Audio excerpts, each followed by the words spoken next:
Welcome back. So we're talking behavior, why you act the way you do. And joining us on this segment is Dr. Eziafakaku Mwokolo. She's a board-certified behavior analyst and founder and chief executive officer of Shades of Life Care Limited. She's right here in our Lagos studio. Good morning, and thank you so much for joining us. Good morning, my pleasure. Yeah, so I hope I got your name correctly, first of all. Yes. Yeah, I'm excited. You are board-certified behavior analyst. Yes. What's the difference between that and being a psychologist, first of all? So I didn't study psychology. I mean, there are people who did study psychology that have transitioned into becoming behavior analysts, and I do work with a few of them, okay? But for behavior, my profession is centered on applied behavior analysis, and we credit B.F. Skinner of late memory with that, where he said that, and we've seen it, that behavior of any organism is maintained by the learning history, or what we call the consequent events. So that isn't psychology. Psychology did have my psychologists, sorry, they may come after me, but it was a bit more mentalistic, you know, the approach through psychology. And so you had a couple of gentlemen, Edward Thorndike, J.B. Watson, and a host of them, who went through behavioral modification and basically trying to figure out why do organisms behave the way they do. So B.F. Skinner hit it on the head. All right. I'm sure that is as clear as it should be. So let's get into the meat of the story now, why people act the way they do. Yes. I've read some books in the past. Tim Ly's A Blessed Memory book, Why You Act the Way You Do, proposes 4 different personalities: choleric, sanguine, melancholy, and what's the other one now? I didn't read the book. It escapes me. No, but the choleric is, you know, the hard one, the leader. The melancholy are the deep thinkers. The phlegmatics are the laid-back personalities, and the sanguines are the outgoing people. So, what, you know, is what are the contributing factors to people having these kinds of personalities? So, from our perspective, okay, everything an organism does in terms of behavior, you know, is a form of communication. So whether you're outgoing, whether you're an introvert, because they have all sorts of tests out there. I've done a couple of them, whether you're red and dominant, or, like, you know, there's so many of them. The key element is that, like I said, either the reinforcement or the punishment. And punishment isn't the way we define it in behavior analysis. If I scream at you, you may not like being screamed at. That's punishment already, introducing that scream. Okay, so when you look at how people behave, what you have to be thinking is, ask the question, why? What is the function of that behavior? So if I started to take my clothes off now, you would be like, what's going on? Maybe she's the extrovert, or one of the terminologies, right? But the truth of it is that it may just be that I'm hot. Okay. And because in the past, when I get hot and I take off my clothes, I access what we call reinforcement, which is the coolness that I feel. You see, so that's the way we look at it. Things don't happen in a vacuum. So whether you're outgoing, why you're outgoing, it is because there's a social reinforcement, there's a social benefit to it. You see what I mean? If you're quiet, it means that you've engaged in that being quiet on your own for so long, and it's been reinforced in our own terminology, meaning that you've been rewarded by being left alone. So you're just going to carry on doing it.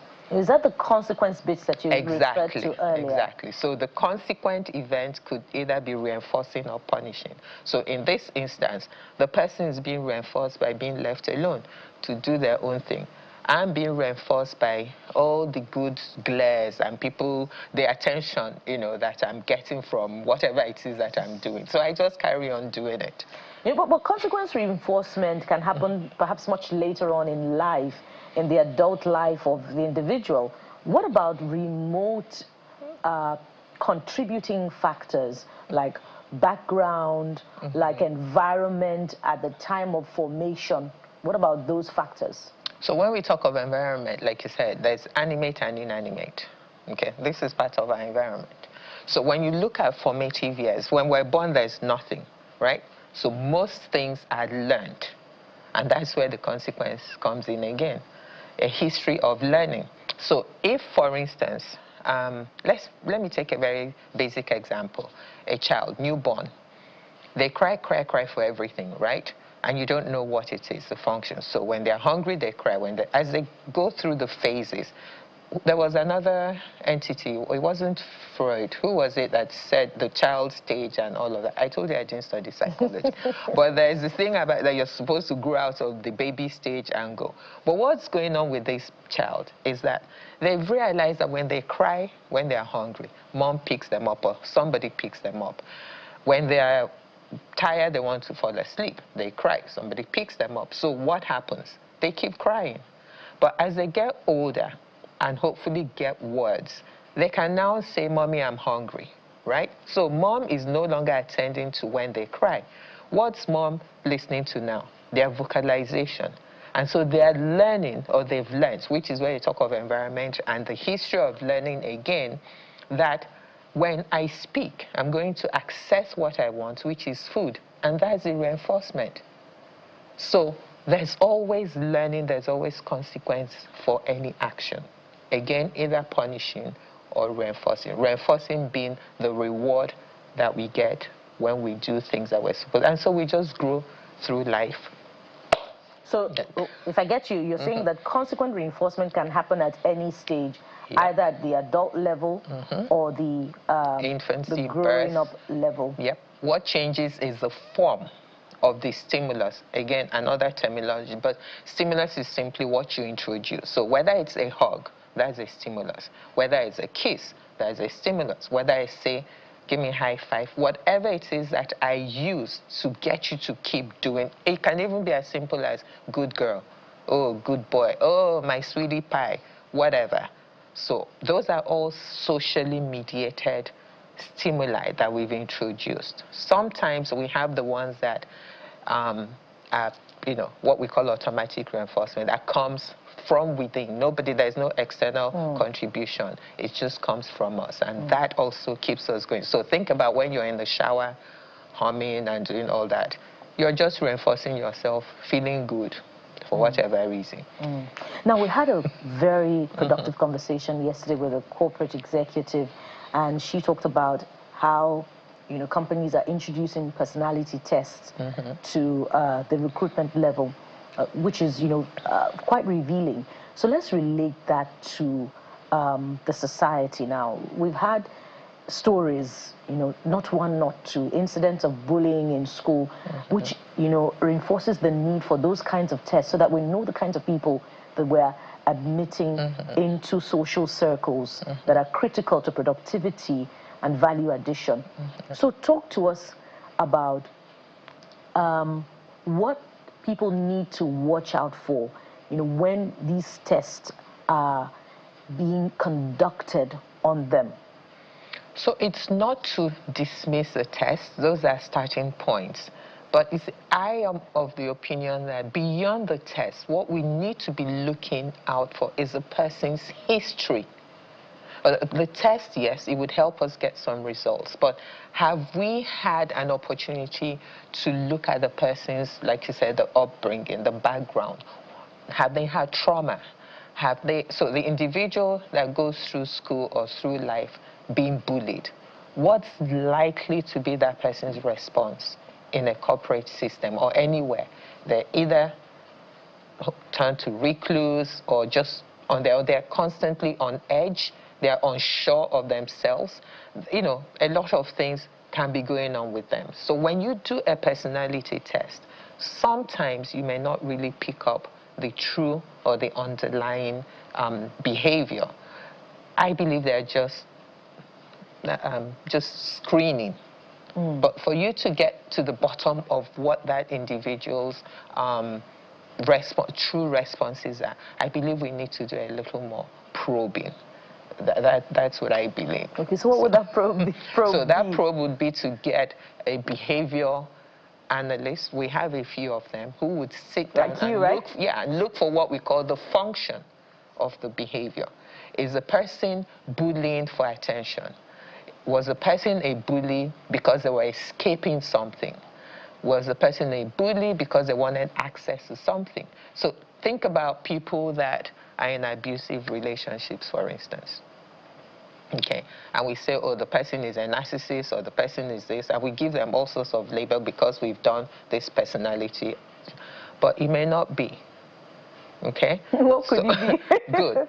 So, if you're being, not you, if any human being is in say a bad relationship, okay, and it could be the woman who's very, unruly. Let's just be nice and turn the partner into a punching bag.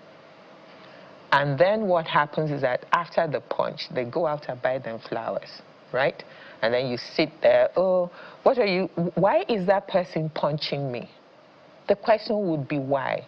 Is the person punching me, they're not punching because of what I did.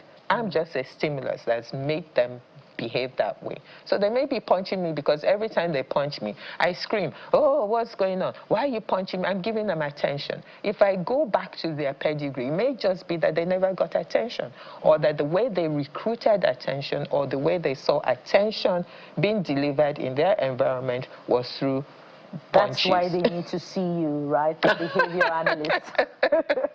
Okay, so I wonder how long it takes for you to decipher a personality. So what kind of personality am I in the last 10 minutes that we've been on chatting? The surface, I'll just say you're very pleasant and, smiling and all of that, but we can't go deeper than that. And that's the point. I can prep. You know that there are people that when they go for interviews, they really prep themselves. And then after the interview, you see something different. Exactly. Okay. So if you're doing a personality test, for instance, I am the one that's going to check off. And so, again, self-administered and self-responses are not 100% accurate, because I'll give you what you're looking for in that moment. So that's the point. So it's okay to fill the forms, but dig deeper. All right. So personality is different from character. Yes. Thank you so much for your time. We've been talking with Dr. Ezia Fakaku Mokolo. She's a certified behavior analyst and founder, CEO, Shades of Life Care Limited. Thank you so much for those insights. Thank you. My pleasure. And from here, we head to another talking point, which is pretty much what has been the heartbeat of the polity in the last couple of weeks, which has culminated in a failed recall. So what does it take, really, to recall an elected representative at the National Assembly? Stay with us, we'll be right back.